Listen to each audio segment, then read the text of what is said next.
राजवीर एक छोटे से कस्बे में पैदा हुआ था। उसके पिता मोहनलाल एक स्कूल में अध्यापक थे।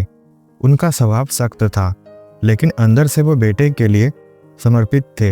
राजवीर हमेशा सोचता था कि पापा कभी प्यार जताते क्यों नहीं।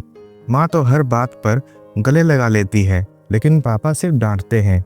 एक बार स्कूल में राजवीर का परिणाम बहुत अच्छा आया।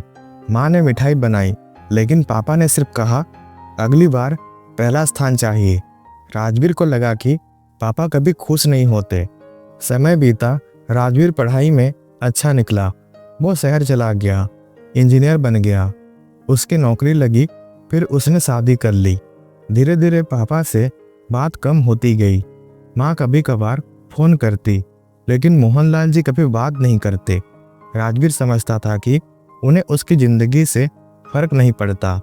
एक बार जब राजवीर की बेटी हुई तो माँ ने कहा, पापा बहुत खुश हुए, तुम्हारी बेटी की तस्वीर देख के मुस्कुरा रहे थे। राजवीर चुप रहा। उसे लगा, अगर इतना ही खुश हैं तो फोन क्यों नहीं करते। एक बार माँ का दिल का दौरा पड़ने से निधन हो गया। राजवीर उसी रात गांव पहुंचा। पापा शांत बैठे थे, उनकी आंखें लाल थी। अंतिम संस्कार होने के बाद राजवीर ने पापा के पास जाकर कहा, आपने क्यों नहीं बताया कि माँ बीमार थी।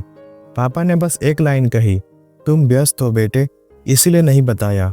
राजवीर अंदर से टूट गया। उस रात दोनों पहली बार अकेले बैठे।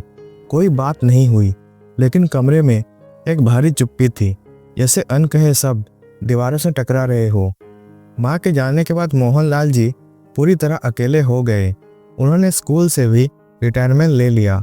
अब उनका सारा दिन घर में चुपचाप बीतता था। वही राजवीर फिर से शहर लौट आया, लेकिन अब अक्सर उसके मन में पापा की चिंता रहती। एक दिन उसकी पत्नी साक्षी ने कहा, पापा को हमारे पास बुला लो ना, अकेले कैसे रहेंगे।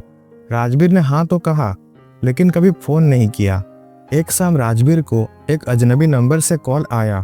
उधर से आवाज आई, मैं तुम्हारे पापा का पड़ोसी बोल रहा हूँ। मोहनलाल जी 2 दिन से बाहर नहीं निकले हैं, दरवाजा नहीं खोल रहे। राजवीर का दिल धक से रह गया।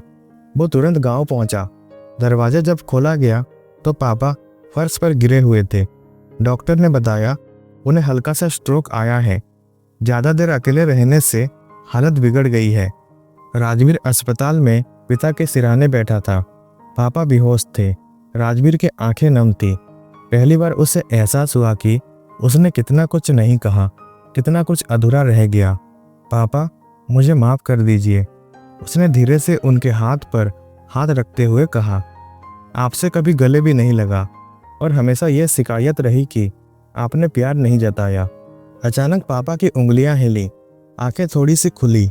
उन्होंने बड़ी मुश्किल से कहा, प्यार जताया नहीं, बस निभाया।